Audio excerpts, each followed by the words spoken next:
Episódio Flash: Crime Online.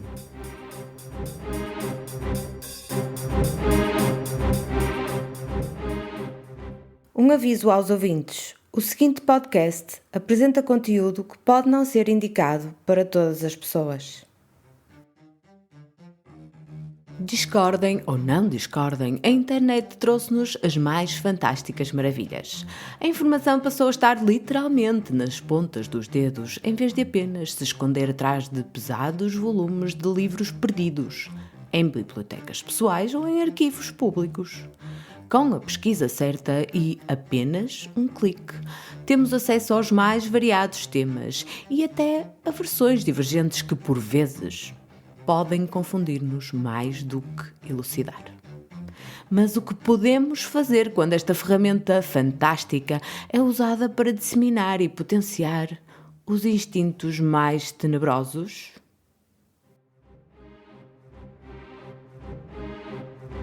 Olá, eu sou a Isabel Formulista e esta é a Fórmula do Crime. Pois é, hoje temos um novo problema geral. Devido à acessibilidade e à facilidade com que a informação se espalha literalmente em microsegundos, por vezes é-nos difícil percepcionar em quem nos devemos acreditar.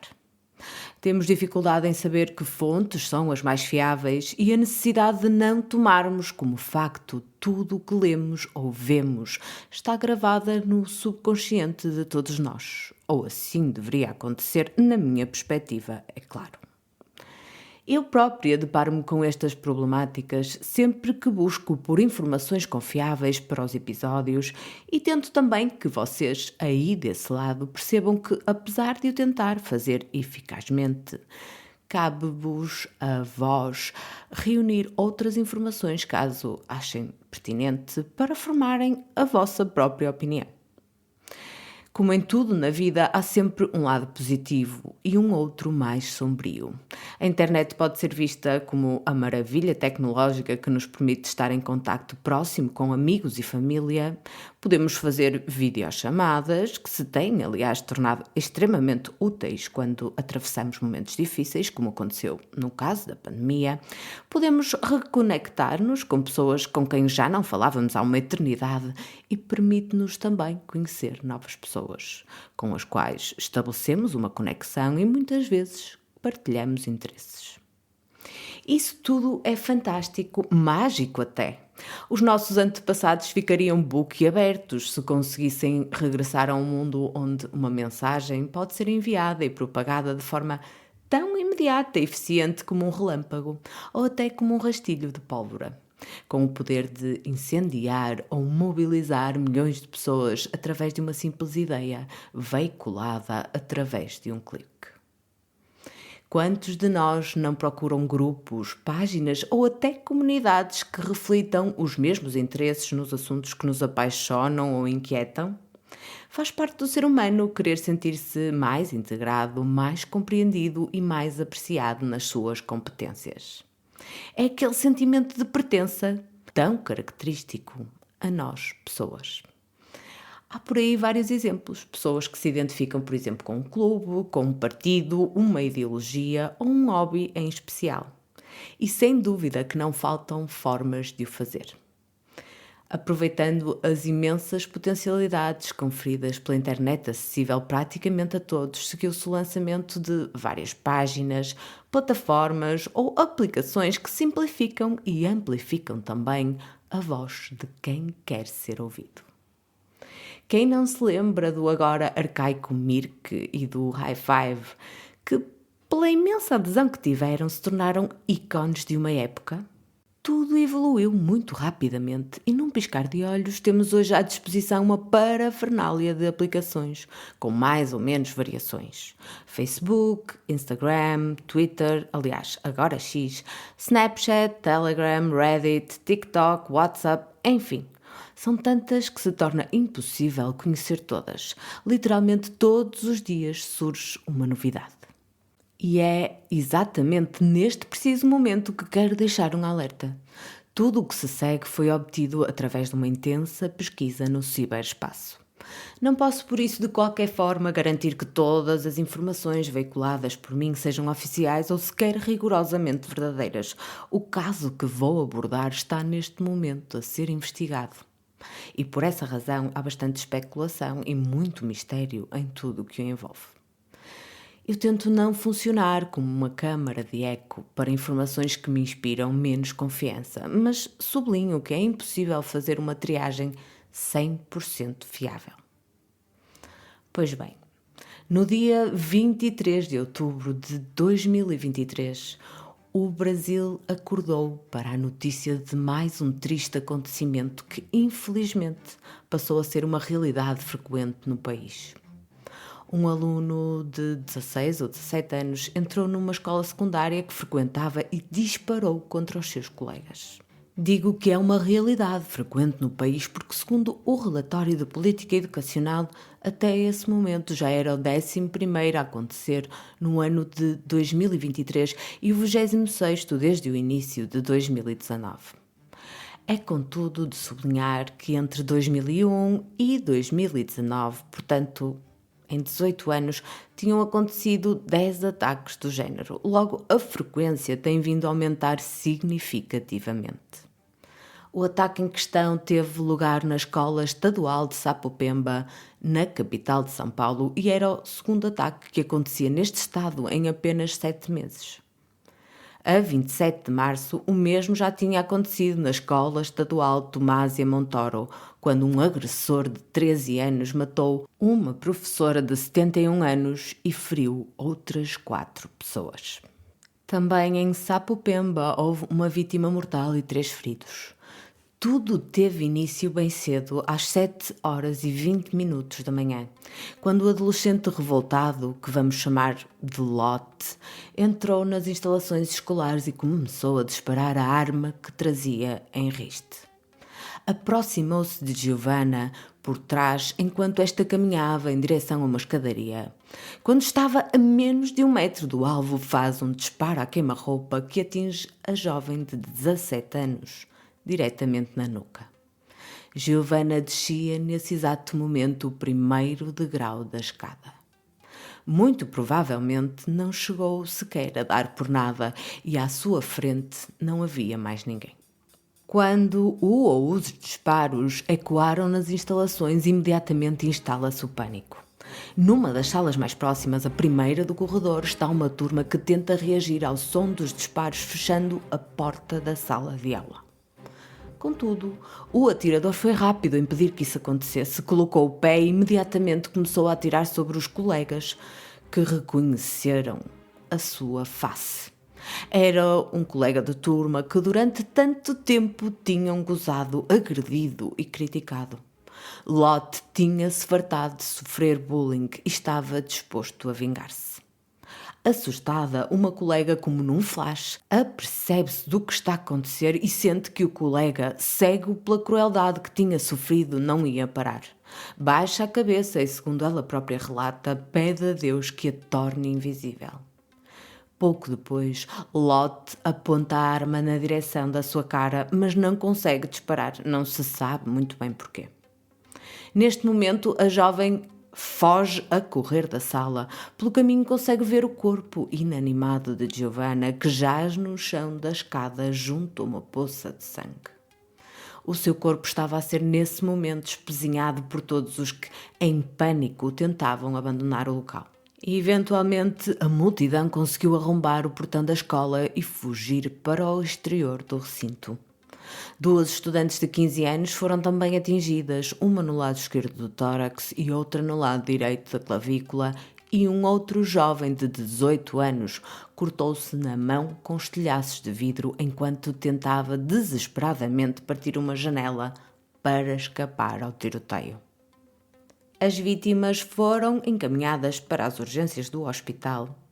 Giovanna, infelizmente, não conseguiu resistir aos ferimentos, mas as outras nunca correram risco de vida e conseguiram ter alta hospitalar pouco depois. Durante o ataque foram feitos 4 disparos. O agressor acabou por ser desarmado e contido pela corajosa coordenadora pedagógica da escola de 43 anos que o manteve na sala da direção até à chegada das autoridades, que entretanto já haviam sido notificadas. Lot foi detido por equipas da polícia militar e a arma que usou, um revólver de calibre 38, foi apreendida. Segundo as declarações que o advogado do menor prestou à comunicação social, o jovem afirmou que os ataques tinham como alvo 2 meninos que o sujeitavam a bullying por ser homossexual e Giovanna tinha sido atingida acidentalmente. O advogado adicionou que no momento em que Lot tinha disparado, Giovanna tinha achado que a arma era um brinquedo e se tinha colocado na trajetória do atirador. Claro que tudo isso foi desmentido mais tarde pelas imagens de videovigilância das câmaras que mostravam que Giovanna não tinha ninguém à sua frente e o disparo tinha sido feito à queima-roupa, atingindo-a na nuca. Para além disso, parece que um outro vídeo que tinha como cenário a sala de aula indica que, no meio de muitos estudantes que se encontravam naquela divisão, Lot terá apontado a arma em direção a meninas e não a meninos, o que contradiz a sua versão de se vingar dos rapazes. Mais a mais, se necessário fosse, sabemos também que as vítimas que foram baleadas eram todas do sexo feminino. Segundo a publicação Metrópolis, o atirador terá dito à polícia que agiu sozinho e que os tiros tinham sido dados de forma aleatória. Contudo, quando as autoridades demonstraram ter conhecimento de que uma das alunas atingida era a mesma que tinha sido apanhada num vídeo que tinha circulado entre os estudantes e que mostrava uma rixa entre os dois meses antes, Lot ter-se-á rido. Bem, que reação tão despropositada. Na verdade, como muitas vezes acontece, este triste desfecho tem início muito tempo antes e tem também uma história que o precipita. Segundo o site UOL Conta, este foi um desastre que se desenrolou literalmente em câmara lenta. A mãe descreve Lot como um menino tímido que sempre teve um elo muito forte com a mãe e que nunca teve muitos amigos. A sua curta vida até então tinha sido marcada por muitos momentos altos e baixos. Aos 13 anos, o adolescente contou à mãe que era bissexual e quase em seguida assumiu-se como homossexual ao seu núcleo mais próximo, mas também o fez nas redes sociais. A mãe, ao que tudo indica, aceitou e o pai biológico, apesar de no início ter ficado um pouco reticente, acabou por interiorizar e acolher o facto também, tendo inclusivamente dito que sempre o apoiou para que se sentisse acolhido. Logo, neste ponto, à primeira vista, não parece ter havido qualquer celeuma despoletada pela orientação sexual de Lot e pela sua vontade em assumi-la perante o mundo. Em casa, o adolescente não teria experienciado grandes dificuldades, contudo o mesmo aparentemente não acontecia fora dela. Aos 15 anos, Lot começou a demonstrar interesse em frequentar um local, um spot, como os mais jovens lhe costumam chamar, onde a juventude se reunia para conviver no centro da cidade de São Paulo aos sábados. Inicialmente, a mãe achava que o filho ainda era muito novo para frequentar esses locais sozinhos. Mas Lot escapava e depois de uma conversa onde ele dava a entender que naquele sítio se sentia integrado por haver mais pessoas como ele, a mãe reconsiderou e acabou por concordar, pensando que estava efetivamente a tomar a melhor decisão para um filho solitário, com poucos amigos e que vivia quase praticamente isolado no seu pequeno mundinho. O local na Praça da Liberdade é há muito frequentado por grupos de pessoas que adotam filosofias de vida, gostos ou roupagem alternativa, góticos, punks, roqueiros, pessoas da comunidade LGBTQIA e outros que parecem escolher o local para passarem bons momentos. Enfim, Naquele local concentra-se assim uma mistura eclética de estilos que muito demonstra a riqueza, a variedade cultural dos jovens que integram as sociedades modernas e onde podem ter diferentes orientações sexuais e mesmo assim sentirem-se acolhidos. Uma destas jovens era Belle Belinha, que viralizou nas redes sociais a meio de 2022 e 22 e que passou a ser subejamente conhecida como a Rainha da Liberdade. Começou, no fundo, a ser conhecida como uma influenciadora. E isso é tão verdade que outros jovens começaram a frequentar o mesmo local com o intuito de também eles alcançarem o mesmo estatuto. Queriam projetar-se, ser famosos no seu meio e obter reconhecimento. Nada estranho. Bem, em jovens que muito provavelmente sempre sentiram que viviam nas franjas da sociedade e que gozavam de pouca aceitação entre os seus pares. Lot não era exceção. E, ao que tudo indica, estava determinado a transformar-se num dos influentes da comunidade LGBT em São Paulo e, quem sabe, chegar até aos ecrãs do resto do mundo. Quando vai para a Praça de Liberdade, o Spot, Lot veste-se a rigor, usando uma indumentária mais feminina, algo que não fazia quando frequentava outros locais nas redondezas de casa. O seu aspecto foi mudando com o tempo e sofreu inclusivamente mudanças mais permanentes. O cabelo foi ficando mais longo e chegou até a pintar uma parte dele. Só que não é só a sua aparência que se altera drasticamente. O seu comportamento sofre mudanças radicais, que ele crê que o vão impulsionar para a fama e proporcionar-lhe os tão desejados likes. Lot começa a usar as redes sociais para atacar, atingir e vilipendiar outros integrantes do grupo que frequentava. Fazia provocações, estendia-as ao limite de forma a criar burburinho à sua volta e esticar a corda ao máximo. Os alvos eram principalmente mulheres e fê-lo durante meses. Teve até a audácia de virar a sua língua afiada para a Rainha da Liberdade, esperando provavelmente com isso projetar a sua imagem de figura controversa. Uma das pessoas afetadas sofreu desse mal durante 3 meses, ao cabo dos quais a desavença resultou em agressão, quando a vilipendiada foi ter com Lot para tirar satisfações. Parte do confronto fica registado num vídeo que, depois de editado, viralizou nas redes sociais. Apesar das suas técnicas mesquinhas, Lot parecia estar a conseguir o que pretendia.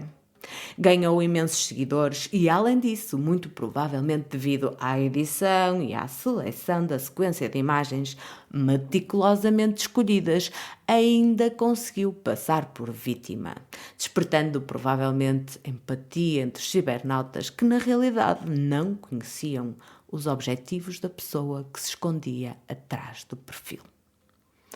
A fórmula que encontrou para ter sucesso repetiu-se vezes sem conta e parecia funcionar. Provocava e espicaçava as pessoas, acabava por ser agredido e, com isso, estendia cada vez mais a sua plataforma e, claro, a sua popularidade crescia a olhos vistos. Era uma popularidade disfuncional. Não existia pelas melhores razões. Mas Lot não se importava nada com isso. A pergunta que andará por aí a vaguear nas vossas cabeças provavelmente será algo do género: mas se tudo isto acontecia, se havia brigas que se espalhavam literalmente como rastilho nas redes sociais, o que é que a família do adolescente fez? Que tipo de medidas tomou? Ficou parada? Agiu? O que é que se passou? Pois bem, Lot tinha-se acautelado. A sua premeditação ia ao ponto de saber o que fazer para evitar que fosse descoberto durante o máximo tempo possível. Mas sabia também como deveria agir assim que o inevitável acontecesse e chegasse aos ouvidos da família o que realmente ele andava a fazer. Fez questão de bloquear, por exemplo, a mãe em todas as aplicações e plataformas que usava. Desta forma, a progenitora não fazia a mínima ideia do que publicava. Não sei quantas mais pessoas bloqueou para evitar que a história chegasse a amigos, vizinhos ou até familiares preocupados com as suas ações e reações, mas conseguiu evitar ser confrontado com elas durante algum tempo. Contudo, um dia o vídeo editado que viralizou chegou até à mãe de Lot.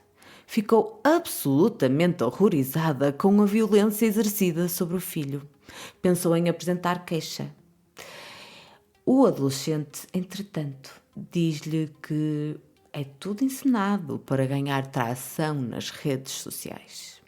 Os vídeos sucederam-se e, como sempre, com a fama conquistam-se admiradores, mas também os já bem conhecidos haters. Pois é, afinal a popularidade não traz só maravilhas. Por pressões da família, Lot terá passado um período sem frequentar o spot, mas acabava sempre por regressar e recomeçar o ciclo de insultos e brigas. Não foi por isso de estranhar que os famosos vídeos chegassem à escola de Sapopemba, onde estudava. A cerca de 2 dezenas do local de confronto, vários alunos visualizaram-no e, segundo a mãe do jovem, mais de 10 juntaram-se para agredir Lot a 24 de abril de 2023. Seguiu-se uma queixa apresentada na polícia por lesão corporal e ameaça. No boletim de ocorrência fica registado que o adolescente tinha sido agredido por vários alunos não identificados. Lot terá também dito à mãe que andava a receber ameaças virtuais de elementos do que chamou na altura grupos rivais. Alguns alunos argumentaram que Lot adotava o mesmo comportamento atiçador na escola que fazia no spot, mas também parece ser mais ou menos evidente que ele sofria de bullying, não só por ser homossexual, mas também pela forma como se vestia e apresentava no recinto escolar. Uma outra briga com alunos estourou pouco depois e ficou também ela registada em vídeo. A escola pouco fez perante os pedidos de ajuda e as denúncias da mãe preocupada, tendo chegado até a sugerir que o aluno mudasse de estabelecimento de ensino. E reparem, segundo o que mais tarde é alegado pelo seu advogado, tanto os professores como o diretor da escola sabiam que os colegas o tratavam jocosamente pelo termo Luluzinha. E nada fizeram. Lot nunca teve qualquer acompanhamento psicológico. É claro que, perante a ausência de qualquer medida vigorosa, os comportamentos de Lot, em vez de desescalarem, agravaram-se e terão ido por um caminho que muito provavelmente nenhum de nós poderia algum dia prever.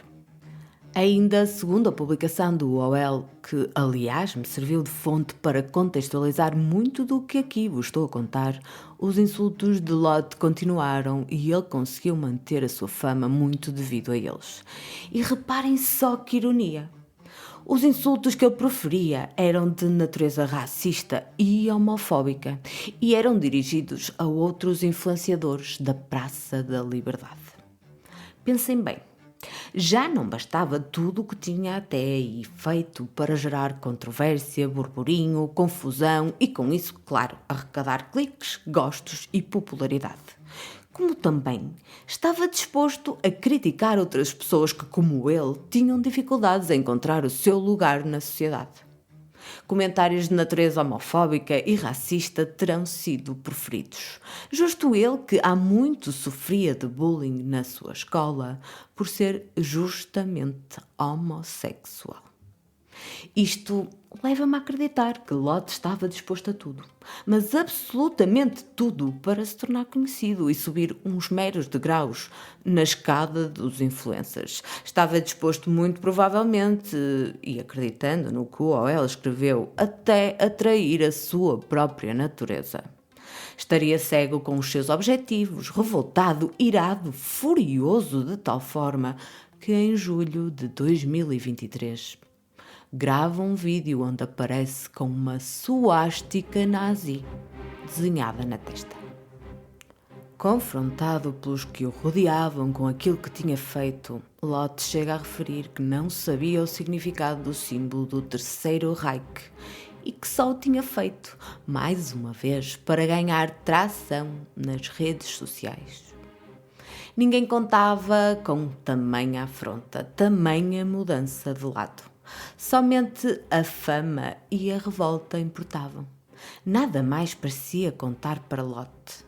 Jovem, enraivecido, desnorteado e sem saber como lidar com o caos em que ele próprio se tinha metido, deixou o spot da liberdade e virou-se para um spot muito diferente.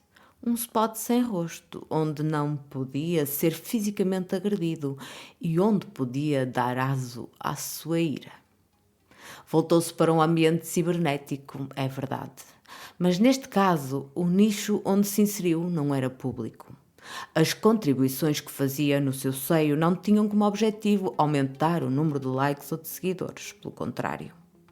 Lot, mais uma vez, muda completamente a sua atitude e migra toda a atenção e esforços para uma plataforma essencialmente fechada, onde os participantes, muitos deles anónimos, vomitam tudo aquilo que não podem ou não se sentem à vontade para fazer nas redes sociais abertas. O foco mudou. Agora o adolescente parece ter enverdado por um outro caminho, mais recatado, mais desconhecido e, quiçá, muito mais perigoso, onde estaria rodeado de pessoas que poderiam alimentar ainda mais a sua fúria. O foco transferiu-se de redes sociais como o TikTok e o Instagram para a plataforma Discord.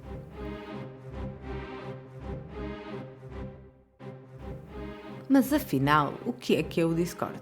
Bem, o Discord surgiu em 2015 como uma plataforma de comunicação online que foi inicialmente desenvolvida para gamers, portanto, para consumidores e praticantes de jogos virtuais, mas expandiu-se com o tempo para outras comunidades e grupos. Atualmente combina vários recursos, como chat por texto ou voz, partilha de ecrã, de vídeo e armazenamento de diversos conteúdos que ficam em servidores. Permite que os utilizadores comuniquem em tempo real por meio de servidores dedicados a diferentes temas, interesses ou comunidades.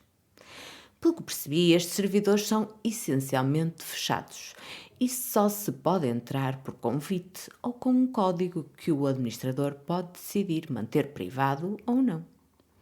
Aliás, durante a pandemia, muitos grupos de amigos e famílias recorreram precisamente a esta plataforma para se manterem em contacto mais próximo e partilhar de uma forma mais intimista o seu dia-a-dia. Mas isso é só um exemplo. Há vários outros, como grupos escolares, que são utilizados, por exemplo, para facilitar a partilha de material pertinente, onde os estudantes podem ajudar-se mutuamente, tirar dúvidas, esse género de coisas. Portanto, é perceptível que o âmbito destes pequenos nichos pode variar muito, mas normalmente centram-se em pontos comuns de interesse nas pessoas que utilizam. Lot passou a frequentar a plataforma Discord e, em particular, um grupo chamado Kiss, onde se juntavam várias pessoas apologistas dos mesmos ideais e onde proliferava a disseminação de atos criminosos e hediondos, entre os quais automutilação grave de jovens, mutilação e morte de animais, difusão de propaganda extremista nazi, instigação e prática da missão de cometer massacres em escolas, filmados e transmitidos com recurso a telemóvel, partilha e venda de pornografia infantil. No fundo, a mente perturbada deste adolescente revoltado encontrou um local onde poderia dar aso aos seus sentimentos mais repugnantes, sem qualquer travão, porque sabia que se encontrava entre pessoas que estavam ali exatamente pela mesma razão. Eram pessoas que pensavam como ele. Foi nesta altura que também a imagem com que se apresentava em público sofreu mais uma vez alteração. Por volta de setembro, corta drasticamente o cabelo e passa a usar roupas marcadamente masculinas. Mas o bullying não se compadeceu e mesmo assim continuou, tendo até chegado a agravar-se.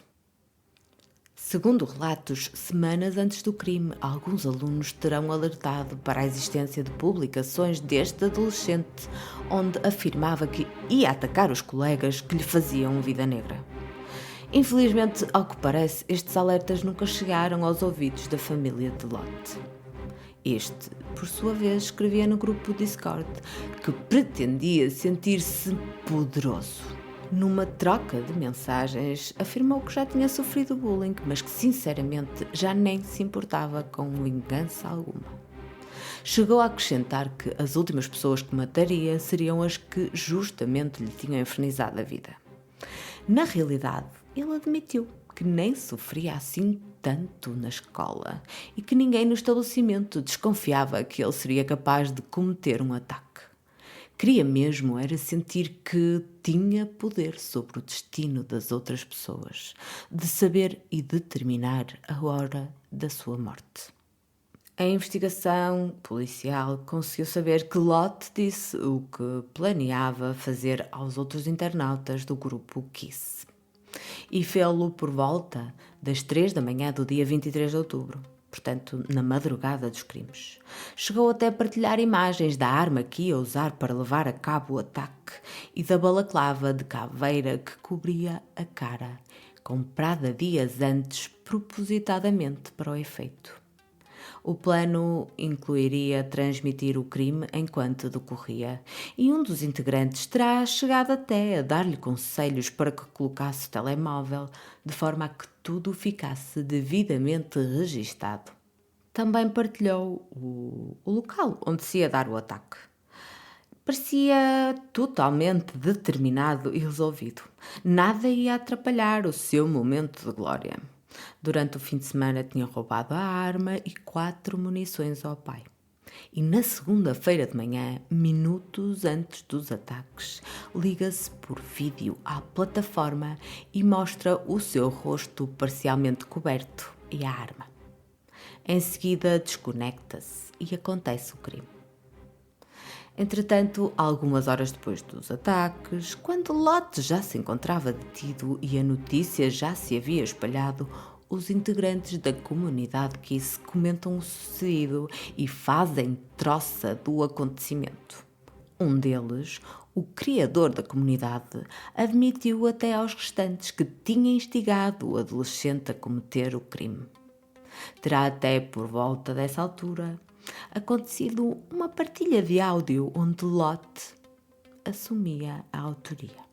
Cedo se descobriu que o revólver de calibre 38 utilizado para o tiroteio pertencia ao pai biológico do agressor e foi registado em 1994, portanto quase 30 anos antes. Toda a documentação referente à arma estava mesmo em dia. Os pais de Lot estão separados. E apesar de, alegadamente, o pai manter a arma e as munições em locais separados da casa conforme mandam as boas práticas, o adolescente vasculhou as divisões e conseguiu encontrar o que pretendia. No dia 26 do mesmo mês, 3 dias após os ataques, o pai do adolescente foi também indiciado pela Polícia Civil, tendo como base os artigos 12 e 13 do Estatuto do Desarmamento, que mencionam a posse irregular de uma arma de uso permitido, que é sancionada com pena de 1 a 3 anos e multa, e omissão de cautela, que tem uma pena associada de 1 a 2 anos e multa. Uma vez que o pai, como responsável, falhou em prestar os cuidados necessários para que o menor não tivesse acesso à arma, também ele foi indiciado. Nesta altura, a polícia já tinha dado início à sua investigação policial. E sabia também que o jovem fazia parte das comunidades digitais e participava ativamente nelas. Sabiam que teriam de explorar até ao ponto de saber se ele estaria realmente a agir sozinho. A polícia sabe que tem uma tarefa árdua pela frente e que terá obrigatoriamente de contar com a valiosa participação da sua unidade de investigação a crimes cibernéticos e explorar a fundo a atividade online do perpetrador. É na sequência das perícias efetuadas durante a... Obrigada por teres chegado até aqui, por nos teres acompanhado em mais um episódio da Fórmula do Crime. Segue-nos e deixa-nos uma reação para ficares a par de novos lançamentos e para nos ajudares a crescer. Queremos que mais pessoas se juntem à nossa querida comunidade formulista para todos evoluirmos no sentido de uma sociedade mais justa, segura e igualitária. Por fim, como de costume, resta-me dizer que te espero ansiosamente no próximo episódio da Fórmula do Crime. Identificação da pessoa que criou e geriu o grupo do Discord.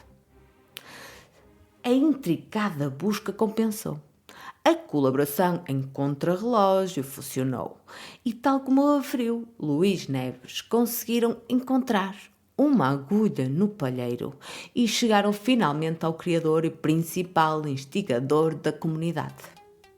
Trata-se de um português, menor de idade, com 17 anos, que foi preso no início de maio de 2023 na região do Grande Porto.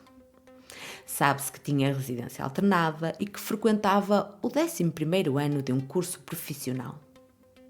O jovem, depois de detido, foi presente a juiz para o primeiro interrogatório no Tribunal Central de Investigação Criminal e ficou com a medida de coação de prisão preventiva, tendo sido encaminhado para o estabelecimento prisional de Leiria.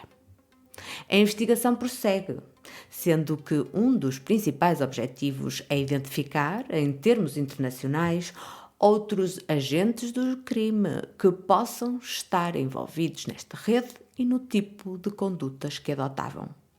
Para já, este é o único português identificado relacionado com os factos em questão. Está fortemente indiciado pelos crimes de homicídio qualificado, pornografia de menores, ofensas à integridade física qualificada, discriminação e incitamento ao ódio e à violência. Segundo o comunicado emitido pela PJ portuguesa, a investigação em inquérito titulado pelo Diabo de Lisboa teve caráter urgente devido à gravidade das suspeitas. O jovem promovia o nazismo e incitava à prática de comportamentos extremistas no grupo por si criado e que também geria.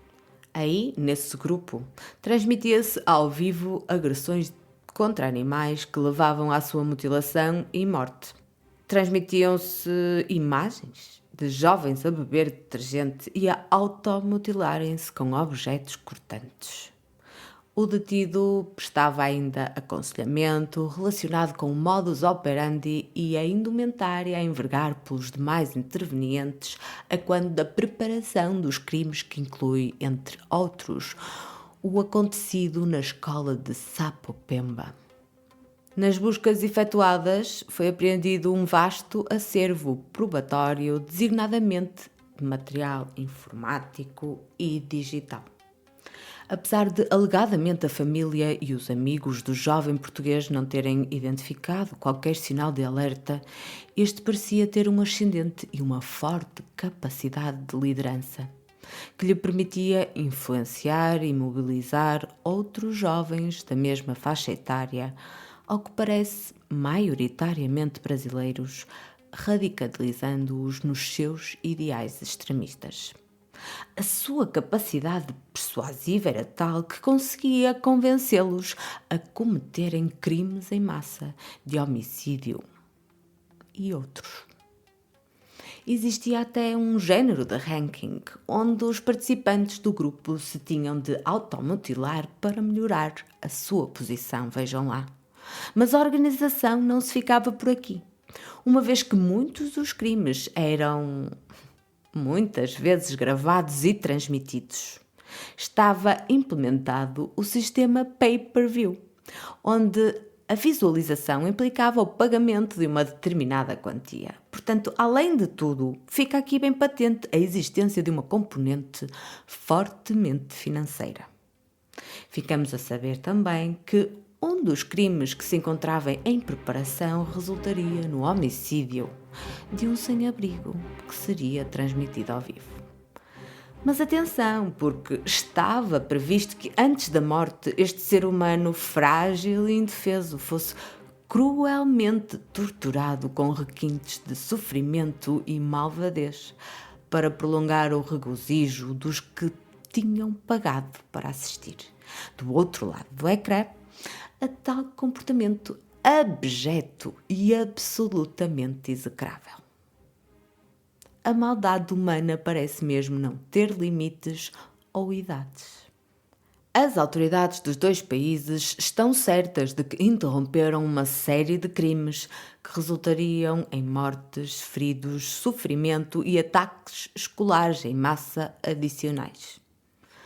Os mais próximos do suspeito detido tinham consciência de que passava muito tempo fechado no quarto a navegar na internet, mas nunca imaginaram aquilo a que realmente se dedicava. Importa realçar que este jovem foi o mesmo que confessou na plataforma do grupo Kiss ser o autor moral do crime de Sapopemba. Neste momento é suspeito de 12 crimes: homicídio qualificado, 6 homicídios na forma tentada, instigação e apologia pública de crimes, associação criminosa e pornografia de menores. Como já devem imaginar, o homicídio qualificado em questão corresponde ao assassinato da jovem estudante Giovana Bezerra Silva, de 17 anos. Uma menina que estava do outro lado do oceano, adorável, e uma aluna aplicada que adorava jogar vôlei e sonhava seguir a advocacia. A mais nova de 3 irmãos tinha acabado de receber o seu primeiro salário 3 dias antes da sua morte. Estava imensamente contente porque assim poderia continuar a estudar. Era gentil e fazia questão de esperar pelos amigos para juntos percorrerem o caminho que os separava da escola. Como era muito bonita, alegre e extrovertida, Giovana era extremamente popular entre os estudantes e estava sempre rodeada de amigos. Depois do ataque, ainda foi transportada para o hospital, mas os esforços realizados não foram suficientes para salvar esta vida. Deixa um vazio infinito na família que está inconsolável, na comunidade estudantil e em todos os que a conheciam. Os pais encontram-se inconsoláveis, como podemos todos imaginar, e não se conformam com a perda trágica que lhes levou a parte mais importante das suas vidas. Na escola, que ficou fechada durante 10 dias, seguiram-se homenagens sobre as mais variadas formas. Não faltaram flores ou cartazes. Giovana foi a sepultar pouco mais de 24 horas após o ataque, no meio de muita comoção e tristeza. O governador do estado de São Paulo, Tarcísio de Freitas, declarou 3 dias de luto estadual como manifestação do profundo pesar pelo seu falecimento. Ninguém conseguiu ficar indiferente a mais uma vida perdida e tantas outras afetadas por mais um ataque em escolas brasileiras. É urgente não ignorar possíveis sinais de alerta e colocar em vigor protocolos específicos para serem aplicados em situações similares. Estes casos têm de ser exaustivamente estudados e os profissionais escolares têm de receber formação para saber como devem agir perante uma emergência deste tipo. Não podemos continuar a ignorar uma tendência que, infelizmente, parece cavalgar sem freio. Não podemos permitir que outras vidas tão promissoras sejam para sempre perdidas. Para tal, é necessário que haja mais estudos que se debrucem sobre o assunto, como é o caso do relatório de política educacional que analisou em pormenor os ataques de violência extrema em escolas brasileiras, com particular foco nas causas e nos possíveis caminhos a adotar. Para além disso, é fulcral que se dê mais atenção à saúde mental e aos comportamentos dos nossos jovens. Por isso, tu que estás desse lado, se és pai ou mãe, se lidas com crianças, adolescentes ou jovens adultos, abre os olhos e redobra a atenção. os perigos e as problemáticas do mundo moderno multiplicam-se exponencialmente. Se já para nós que somos adultos é difícil não nos deixarmos influenciar, para não dizer que é impossível, imaginem o que acontecerá com os mais novos, que ainda não têm a mesma capacidade ou discernimento para se defenderem e que muitas vezes se encontram em fases complexas e típicas da adolescência. Todos nós já por lá passamos, uns com maior dificuldade que outros, mas quase de certeza que ninguém pode negar que é um período desafiante. Sabemos que um pequeno passo em falso pode precipitar uma catadupa de sentimentos e inconformismos. Passar por isso nos dias de hoje, suspeito que é ainda muito mais complicado. Por isso, o episódio de hoje termina com um pedido. Olhem mais para o próximo, eduquem as crianças incutindo-lhes desde cedo os cuidados e as precauções que devem ter no mundo digital e no mundo moderno. Por muitos controlos parentais, por muito atentos que estejam, vai haver sempre uma forma, um momento onde há a hipótese de escapar à supervisão. É sempre bom ter a certeza de que sabem que podem ser influenciados, por isso devem ser cuidadosos. E é essencial que saibam que têm sempre a quem recorrer quando a vida lhes parecer menos risonha.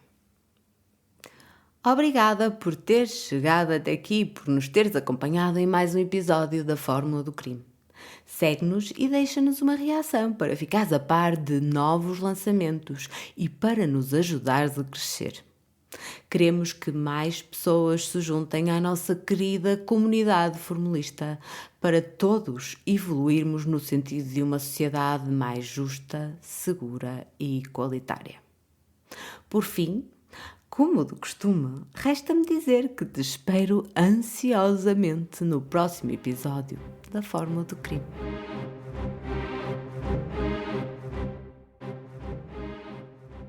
Esta foi uma produção de Fórmula do Crime, a equipa que te traz os crimes reais em português.